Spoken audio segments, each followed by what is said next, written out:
everybody, it's me again. We're still in the middle of the fighting, unfortunately. This is my, again, my third video about the political situation here in Israel and the Middle East.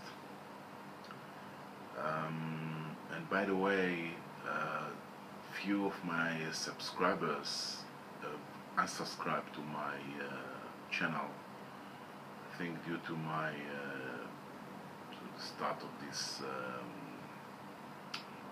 fighting, beginning of the fighting, or because of my doing these political videos, probably others joined in. I'm not going to change anything, but I want to say to anybody that feels it is not agree to my point of view, please do not unsubscribe. If you have something to tell, if you want to comment, show disagreement, please do. I think it would be nice to exchange views. And on that, I want to pay attention to my the comments from my previous video. David Young, to David, is happy that I'm doing good, and he look forward to my previous video, and I'm going to do another previous video now after this video. So please wait and watch.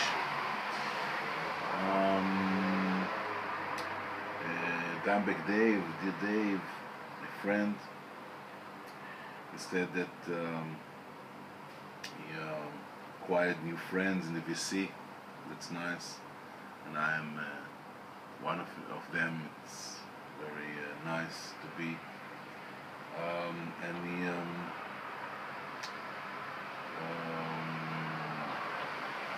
says history is important, very interesting, and I'm very glad. Adam Lee, different Adam Lee, said take care. He's praying for me and my family. That's very nice of him. Carsten from Denmark, or Carsten Olsen, he hoped the conflict will be over soon. Well, probably the fighting will be over soon. I don't know if the conflict will be over soon. It's more than 100 years conflict, and this is what I'm here to tell my point of view about it. Thank you for sharing my thoughts. Thank you very much, Carsten. Who's next? Party specialists. That's Bruce. He's glad to see me and my family safe and doing well. That's correct. Bruce, and thank you. Dylan Harrison, my dear friend Dylan. Hope you and your family are staying safe.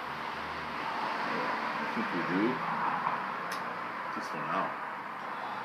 And well, Phoenix 1960, Row for Boston. He's praying, he's paying his love, friendship, and he has some questions, which I'm going to answer now. He asked me about my grandmother and my father that were on the way from the Soviet area to Italy. If it was done, if they walked or by foot or by vehicle. Well, they took both. They took vehicles, they were on some trucks and buses, and also walked by foot over the Alps between the border of Austria and Italy. Okay, it was then, of course, occupied by the Allies. They were freed by the Allies from the Nazis, the fascists, and they stay in the refugee camp in Milano, in Italy, for about a year and a half. That is why my father knows Italian also, knows a lot of languages because we travel, see, from place to place. And they were staying in a refugee camp in Milan. And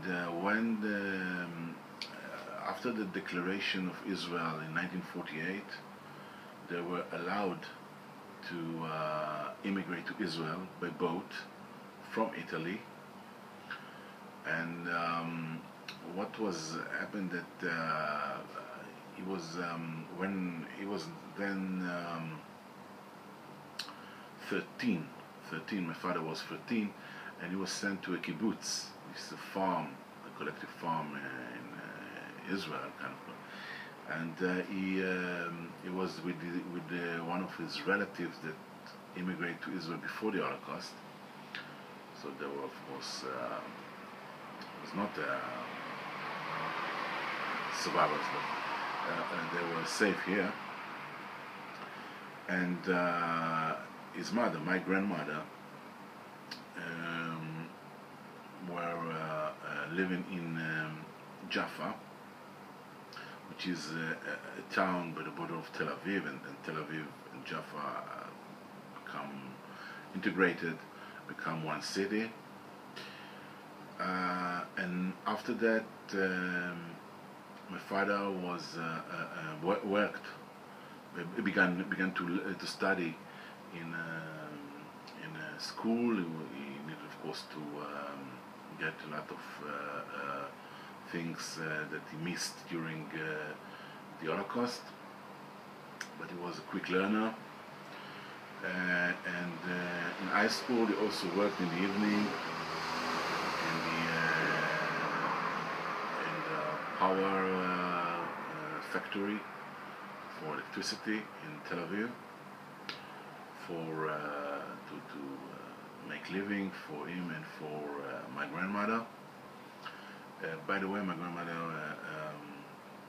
married again with another widower, and what was happening that is after school he joined the army for 2.5 years. He fought the war in 1956, and then later he went to university to study economics, and becoming manager of one of the firm here in banks here in Israel. He married my mom in 1959, and I was born in 1961. By the way, at the time when I was born, Israel captured one of the was symbolic, one of the arch murderer of the Holocaust by the name of Adolf Eichmann. Adolf Eichmann, he was a senior officer in the SS, and he was responsible to murdering, planning and murdering millions of Jews around Europe. He was brought to trial in Jerusalem, and was sentenced after public trial, and a very, very educational one. He was sentenced to death. He is the only. There was the only death penalty in Israel. All of it's more than 60 years now. Adolf Eichmann. Well, to finish the story, I was born in 1961, and I had an ordinary life here in Israel. School,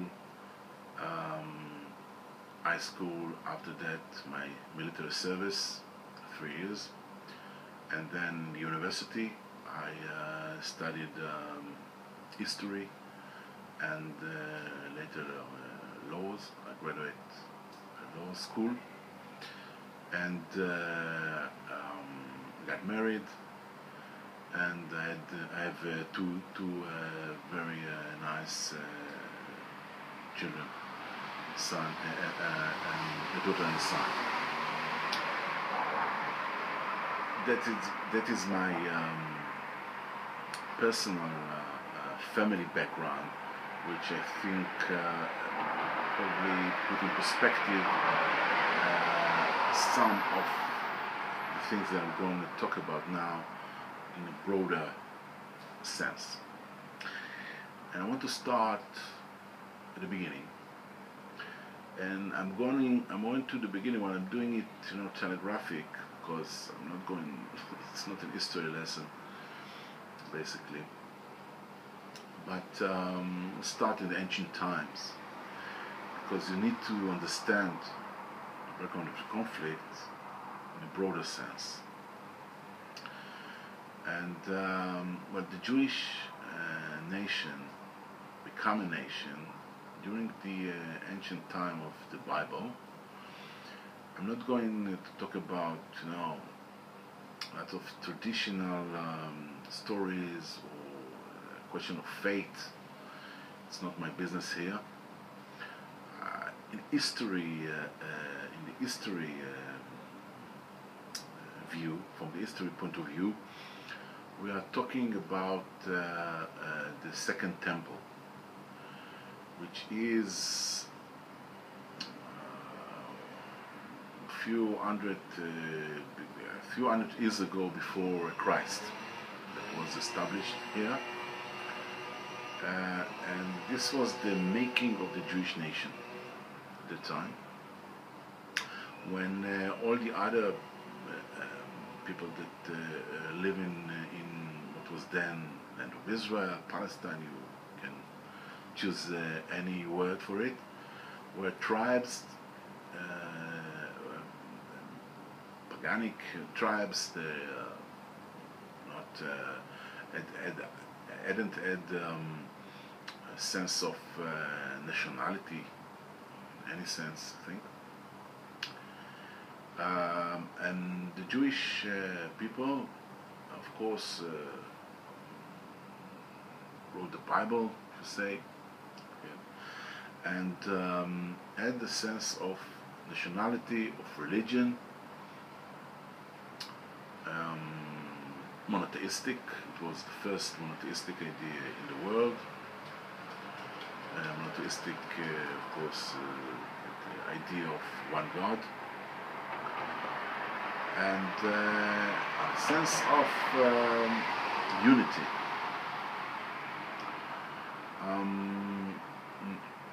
Two empires ruled the areas one after another. At the end of the Second Temple,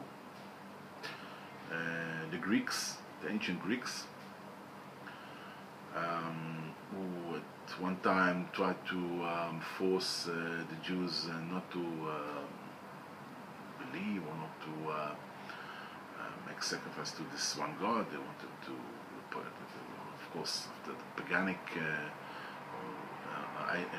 religion and statues, but they failed,